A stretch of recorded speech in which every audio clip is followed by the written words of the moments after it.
বাংলাদেশের একমাত্র পাহাড়ি দ্বীপ মহেশখালীর মৈনাক পাহাড়ের চূড়ায় অবস্থিত আদিনাথ মন্দির। শত শত বছর ধরে এটি হিন্দু ধর্মাবলম্বীদের একটি গুরুত্বপূর্ণ তীর্থস্থান এবং বাংলাদেশের অন্যতম পরিচিত শিব মন্দির। আদিনাথ শব্দের অর্থ প্রথম নাথ বা আদিগুরু। শৈব দর্শন ও নাথ সম্প্রদায়ের বিশ্বাস অনুযায়ী ভগবান শিবই সকল যোগ ও তন্ত্র সাধনার প্রথম গুরু। সেই কারণেই এখানে শিবের পূজা আদিনাথ নামে করা হয়। নাথ সম্প্রদায় দক্ষিণ এশিয়ার একটি প্রাচীন সাধক সম্প্রদায়। গুরু মৎস্যেন্দ্রনাথ ও গোরক্ষনাথ এই ধারার সবচেয়ে পরিচিত নাম। যোগ সাধনা, ধ্যান এবং আত্মশুদ্ধির মাধ্যমে আধ্যাত্মিক উন্নতি অর্জনই ছিল তাদের মূল দর্শন। আদিনাথ মন্দির সেই ঐতিহ্যের একটি গুরুত্বপূর্ণ স্মারক হিসেবে আজও পরিচিত। প্রতি বছর বাংলা ফাল্গুন মাসে এখানে অনুষ্ঠিত হয় ঐতিহ্যবাহী আদিনাথ মেলা। প্রায় 2 সপ্তাহ ধরে চলা এই মেলায় দেশের বিভিন্ন প্রান্ত থেকে হাজার হাজার ভক্ত ও দর্শনার্থী অংশ নেন। ধর্মীয় আচার অনুষ্ঠানের পাশাপাশি এটি মহেশখালীর অন্যতম বড় সাংস্কৃতিক আয়োজন। আজকের দিনে আদিনাথ মন্দির শুধু একটি ধর্মীয় উপাসনালয় নয়, এটি ইতিহাস, লোকবিশ্বাস, আধ্যাত্মিকতা এবং প্রাকৃতিক সৌন্দর্যের এক অনন্য মিলনস্থল।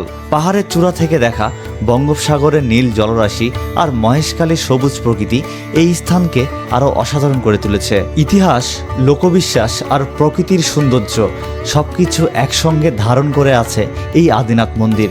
চলুন এবার নিজের চোখে দেখে নেওয়া যাক এই ঐতিহাসিক তীর্থস্থান।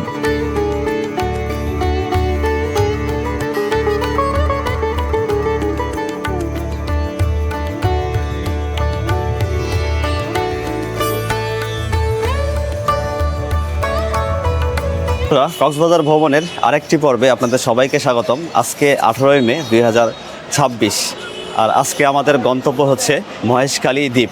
এখন আমরা মহেশখালী দ্বীপের দিকে যাব এবং ওখানকার যে ভ্রমণ স্পটগুলো সেগুলো আপনাদেরকে ঘুরে দেখাবো। আমরা এই যে অটোওয়ালা মামাকে ঠিক করলাম, এখন এখান থেকে আমরা মহেশখালী ঘাটে যাব। আমি আছি সুগন্ধা পয়েন্টের একদম এই রাস্তার উপরে। তো এখান থেকে ভাড়া পড়বে হচ্ছে 70 টাকা। তো প্রথমে চাইছিল 80 টাকা, আমি বললাম একটু কম নিতে, তো 10 টাকা কম রাখছে। তারও কম হয় কিনা জানাবেন কমেন্ট করে।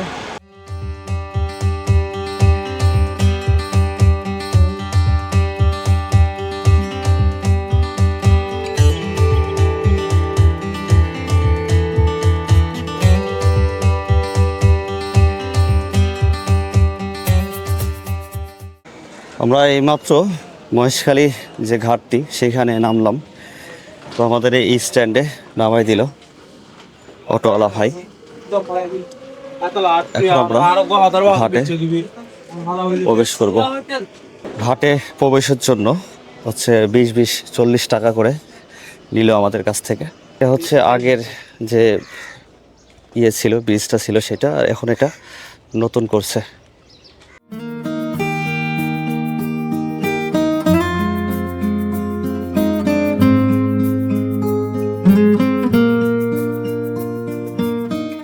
আমার একটা ভুল হয়েছে, এটা হচ্ছে কক্সবাজার 6 নম্বর ঘাট, আর আমরা হচ্ছে মহেশখালী ঘাটে এখান থেকে যেতে পারবো 110 টাকা ভাড়া। আর আদিনাথ মন্দির যে ঘাটটি রয়েছে সেখানে যেতে হলে 150 টাকা করে চাচ্ছে ওনারা। তবে 10 জন হতে হবে। এখন আমরা শুধুমাত্র 2 জনই আছি,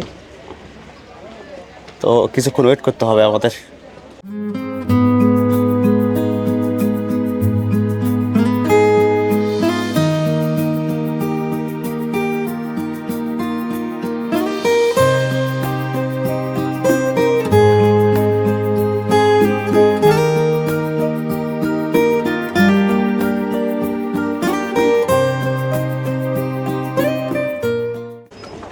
10-15 মিনিট অপেক্ষার পর আমরা বোটে উঠলাম। তবুও এখন লোক শর্ট আছে, বলছে যে উঠে বসতে আর কি, নাছাড়া নাকি লোক হচ্ছে না। দেখি কতক্ষণ লাগে।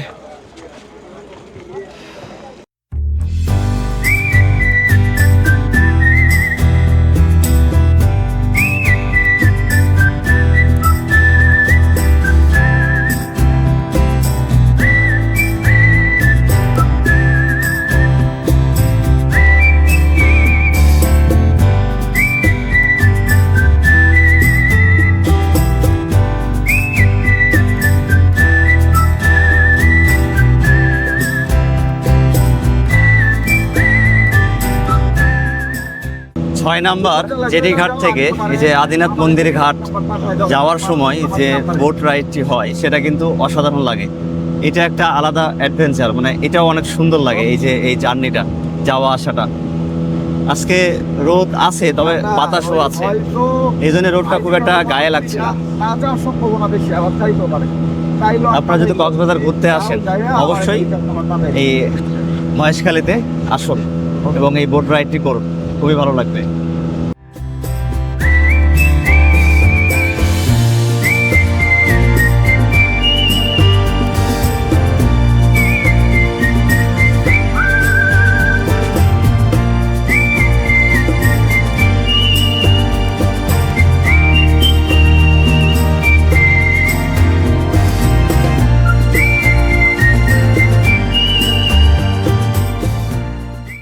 আমাদের এই মহেশখালী ঘাটেই নামাই দিল, কারণ আমরা আদিনাথ মন্দির ঘাটে যাওয়ার জন্য শুধুমাত্র 2 জন ছিলাম। তো ওনারা বলছে যে না, আর একটু বেশি লোক হলে তারপরে যাবে, কিন্তু ওটার সময় বলছিল যে নিয়ে যাবে। তো 2 জন জন্য আর আমাদেরকে নিয়ে গেল না, আমাদের এখানে নামাই দিল। এখান থেকে এখন আমাদের অটোতে করে আদিনাথ মন্দির যাইতে হবে।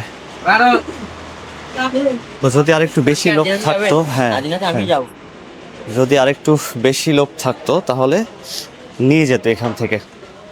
যেহেতু আমরা 2 জন মহেশখালী ঘাট থেকে, সেহেতু আর নিয়ে গেল না। এখান থেকে আমাদের এখন অটো করে যাইতে হবে। এখানে নামার পর কিছু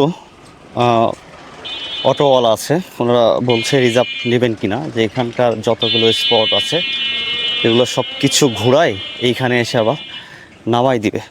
তাই বললাম যে না, আমি রিজার্ভ নিব না, আমরা প্রথমে আদিনাথ মন্দিরে যাব এবং ওইখান থেকে যে জায়গাগুলো ঘুরবো সেগুলো কাটা কাটা ঘুরবো, আমরা রিজার্ভ করব না। তো সেই জন্য ওইখানে যেহেতু অটো, ওরা রিজার্ভ ছাড়া যেতে চাচ্ছে না, তো একটু আমাদের সামনের দিকে এগিয়ে যেতে হবে। তো সামনের দিকে গেলে আমরা আলাদা আলাদা কাটা কাটা গাড়ি পাবো, যেগুলোতে প্রথমে আমরা চন্দ্রনাথ মন্দিরে যাব এবং মন্দির দেখার পরে অন্যান্য জায়গায় কাটা কাটাভাবেই যাব, তাতে আমাদের খরচটা অনেক কম পড়বে।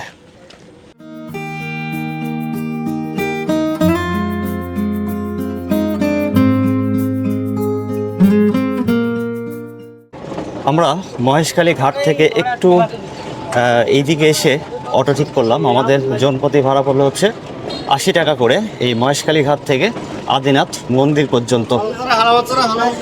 আমরা অলরেডি অটো জড়ে পড়ছি, এবার আমরা আদিনাথ মন্দিরের দিকে যাচ্ছি।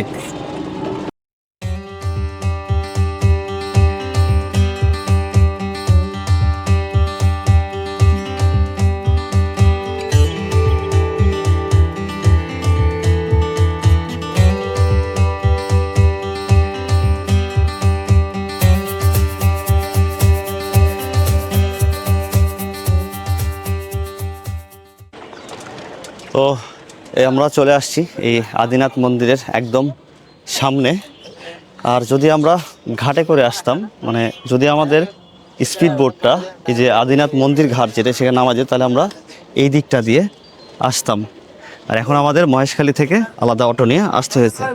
তো ওই যে অটোওয়ালার সাথে আমরা আসলাম, উনি হচ্ছে আমাদের বলল যে 500 টাকা দিলে এই গোটা যে জায়গাগুলো সব কিছু ঘুরে দেখাবে। তো আমরা রাজি হলাম, কারণ ঘাটে আমাদেরকে চাইছিল 1100 টাকা, পরে বলছিল যে 1000। তো যেহেতু 500 টাকা অল্পের মধ্যেই আমরা ওনাকে ঠিক করলাম যে আমরা আশেপাশে সব কিছু ঘুরে দেখবো ওনার সাথেই। দেখুন এখানে অনেক দোকান রয়েছে যেখানে পুজোর সামগ্রী বিক্রি করা হচ্ছে। কত করে এগুলা? 100-200 এগুলো বিক্রি হচ্ছে। একটু এগুলো হচ্ছে 100 টাকা, এটা হচ্ছে 200 টাকা। আর এখানে নিরামিষ খাবার পাওয়া যাবে নাকি? এইখানে আসলে আপনারা পুজো দেওয়ার যে সামগ্রী সেগুলো সবই পেয়ে যাবেন। মোমবাতি পাবেন, আরও এখানে টুপি আরও অনেক কিছু পাওয়া যাচ্ছে, ডাব পাওয়া যাচ্ছে। এটা হচ্ছে আদিনাথ মন্দিরের গেট। রাখো মোরি লাজ মোহন আইবে তিহারি। তো এবার আমরা আদিনাথ মন্দিরে প্রবেশ করব।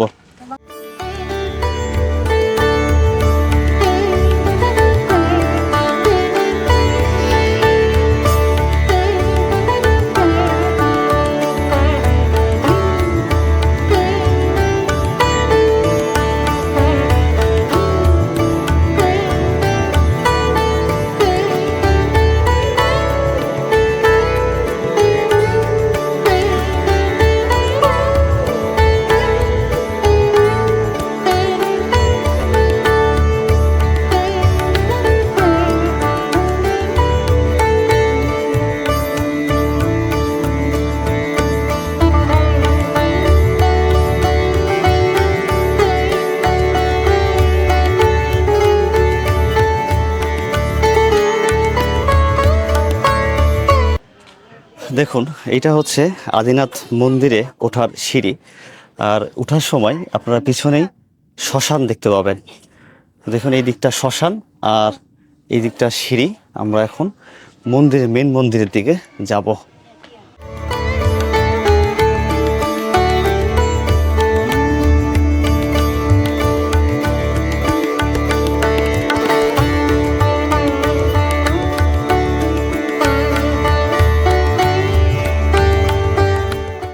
এইখানে জুতা খুলে মন্দিরে প্রবেশ করতে হয়। এই সিঁড়িটা দিয়ে আমরা উঠে আসলাম।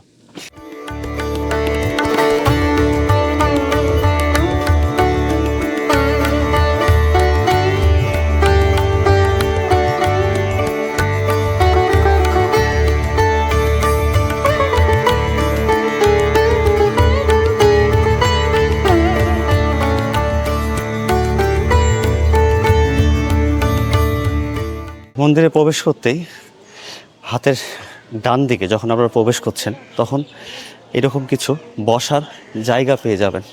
আর জায়গাটা খুবই শীতল, এখানে গাছপালা রয়েছে। আর মূল মন্দিরটা এই দিকটাই। এখানে কিন্তু অনেক অন্নপ্রাশন অনুষ্ঠান আছে আজকে, তো এই জন্য অনেক মানুষের ভিড় এখানে। আমার সাথে একজন আসলো ওই একদম কক্সবাজার ঘাট থেকেই, তো উনিও এখানেও অন্নপ্রাশনের অনুষ্ঠানে অ্যাটেন্ড করতে আসছে আর কি। তো আমাদের সাথে আসলে উনি গল্প করলো আর কি। তো আসেন এবার আমরা মূল মন্দিরে প্রবেশ করি।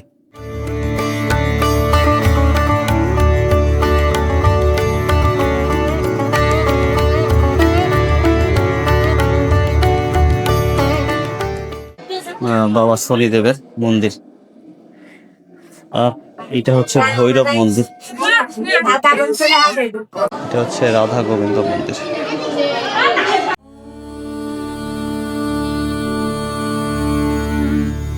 नमः शिवाय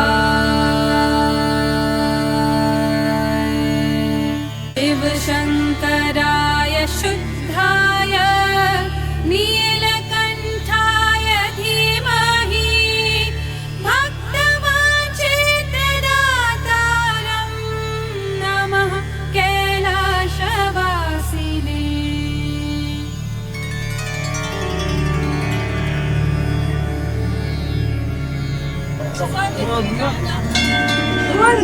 नमः सद्गुणदेवाय त्रिपुरान्तकाय नमो नमः भवभयहर करुणाकराय এই পাশ দিয়ে প্রবেশ করতে হবে আর ওই পাশ দিয়ে বেরোতে হয়। नमः करालवदनाय कालसंहारकारिणे भक्तरक्षमूलेनाथ त्रिनेत्राय नमो नमः।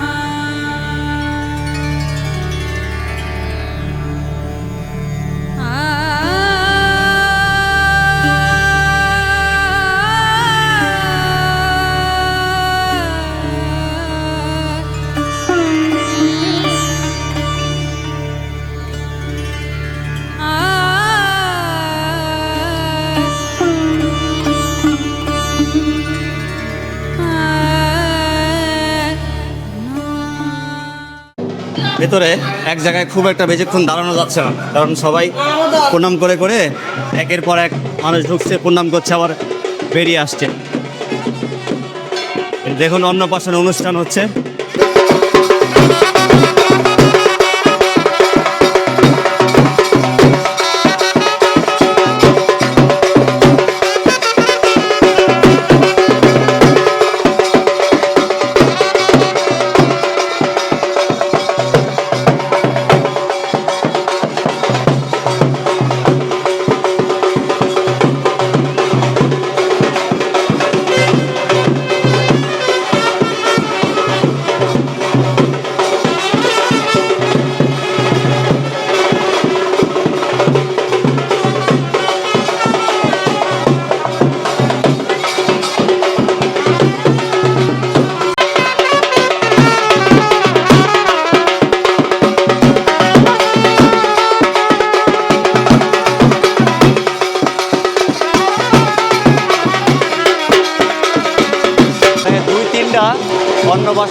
লাগছে উৎসবমুখর পরিবেশ।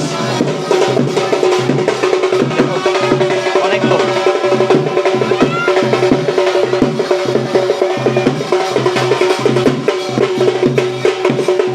হচ্ছে আদিনাথ ভক্ত নিবাস। এখানে শুধু ব্রাহ্মণরা থাকতে পারবে। এটা কি পূজারি হতে হবে নাকি না শুধু ব্রাহ্মণরাই থাকতে পারবে? শুধু ব্রাহ্মণরাই, শুধু পূজারি থাকার জন্য এটা। আর ওইদিকে ভক্তরা ওইদিকে থাকবে, আর ভক্তরা থাকার জন্য জায়গা রয়েছে তো। ওইদিকে আলাদা একটা যাচ্ছে। আচ্ছা, এখানে হচ্ছে পূজারি থাকার জন্য নিবাস, আর ওইদিকে আছে ভক্তদের থাকার জন্য, ওটাও দেখাবো। আদিনাথ মন্দিরের পাশেই এরকম একটি জায়গা রয়েছে, এখানে বসাও যায়। দেখুন এখানে বসারও ব্যবস্থা আছে, কিন্তু রোদ আছে এখন। এইখান থেকে খুব ভালো একটা ভিউ পাওয়া যায়।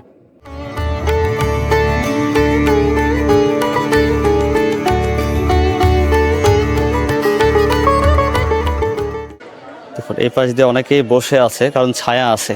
এই সাইডটাতেও ছায়া আছে।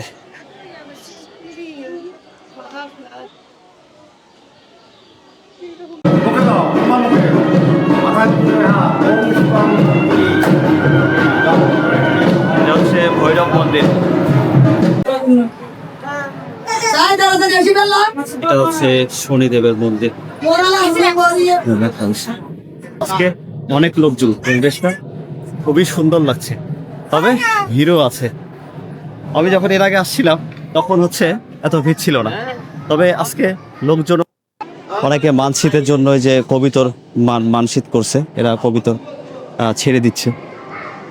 দেখুন আজকে নানা রকম আয়োজনে অনেক মানুষ এসেছে এখানে। কারো মানসিক, কারো অন্নপ্রাশন, কারো পূজা, সবকিছু মিলে আজকে এই আদিনাথ মন্দিরের যে পরিবেশ সত্যি জাঁকজমক। আসলে মন্দিরের পরিবেশটা জাঁকজমক না হলে না ভাল লাগে না।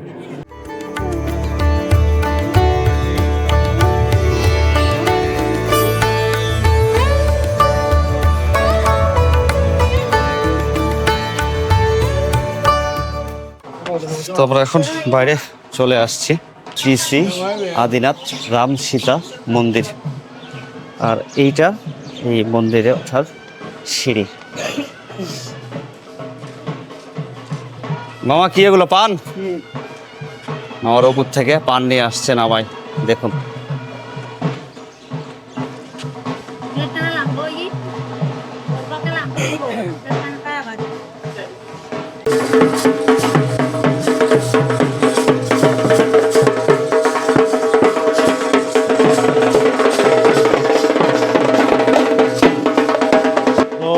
যেগুলো বাচ্চার অন্নপ্রাশন অনুষ্ঠান আজকে, তাদেরকে কিন্তু ওই গেট থেকে এরকমভাবে বাজনা বাজায় নিয়ে আসা হচ্ছে, এবং বাচ্চাকে ফুল টুল দিয়ে পাঞ্জাবি পরে সাজিয়ে নিয়ে আসা হচ্ছে। বিষয়টা খুবই সুন্দর লাগলো এই আদিনাথ মন্দিরে এসে এই জিনিসটা আমার। তো বন্ধুরা, এবার আমরা রাম সীতা মন্দিরের দিকে রওনা দিব, চলেন যাই। দেখুন শ্রী শ্রী আদিনাথ রাম সীতা মন্দির এই দিকে।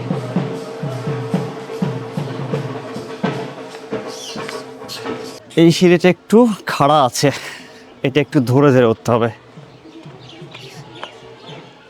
এখানে একটি দোকান রয়েছে, এখানে পানি, জুস, চিপস সব কিছু পাওয়া যাচ্ছে। এখানে বসার জায়গাও আছে, আপনারা এখানে এসে কিছুক্ষণ বসতেও পারবেন। এখানে আরো 2টা দোকান রয়েছে দেখুন।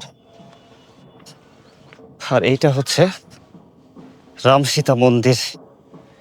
আমরা যখন এর আগে আসছিলাম তখন কিন্তু এই ঘরটাতেই এই রাম সীতার বিগ্রহ ছিল, আর এখন এইরকম সুন্দর মন্দির করা হয়েছে। এই মন্দিরটা দেখতে খুবই সুন্দর লাগছে, পাহাড়ের উপর এই মন্দিরটা খুব ভালো লাগছে। দেখুন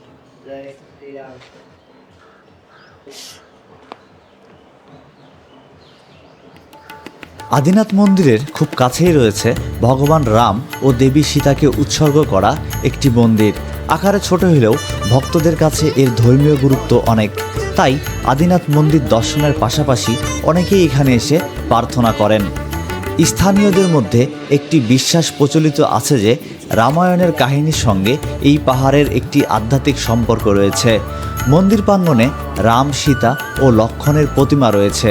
পূজার সময় ভক্তরা এখানে ফুল, ফল ও প্রসাদ নিবেদন করেন এবং শান্ত পরিবেশে প্রার্থনা করেন। পাহাড়ের এই অংশ থেকে চারিদিকে মহেশখালী দ্বীপ, সবুজ পাহাড় আর দূরে বঙ্গোপসাগরের মনোরম দৃশ্য দেখা যায়। তাই ধর্মীয় গুরুত্বের পাশাপাশি এই স্থানটি পর্যটকের কাছে বেশ আকর্ষণীয়। অনেক দর্শনার্থী প্রথমে আদিনাথ মন্দির দর্শন করেন, এরপর পাশের রামসীতা মন্দিরে গিয়ে প্রার্থনা করেন।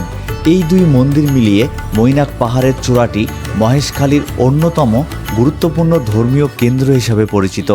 রামসীতা মন্দিরের পাশেই রয়েছে রাখাইন বৌদ্ধ সম্প্রদায়ের এই প্রাচীন বৌদ্ধ স্তূপ। মহেশখালীতে বহু শতাব্দী ধরেই রাখাইন বৌদ্ধদের বসবাস, আর এই স্তূপ তাদের ধর্মীয় ঐতিহ্যের একটি গুরুত্বপূর্ণ নিদর্শন। সবচেয়ে সুন্দর বিষয় হলো একই পাহাড়ে আদিনাথ মন্দির, রামসীতা মন্দির এবং রাখাইন বৌদ্ধদের এই স্তূপ সব কিছু পাশাপাশি অবস্থান করছে, যা মহেশখালীর দীর্ঘদিনের ধর্মীয় সহাবস্থান ও সম্প্রীতির এক অনন্য উদাহরণ। বন্ধুরা, কেমন লাগলো আজকের আমাদের ভিডিওটি কমেন্ট করে জানাতে ভুলবেন না। মহেশখালীতে বাকি কোন কোন জায়গাগুলো আমরা ঘুরেছি তা দেখাবো আগামী পর্বে। সেই পর্যন্ত ভালো থাকবেন, সুস্থ থাকবেন এই কামনায় আজকের এই আদিনাথ মন্দিরের ভিডিওটি এখানে শেষ করছি।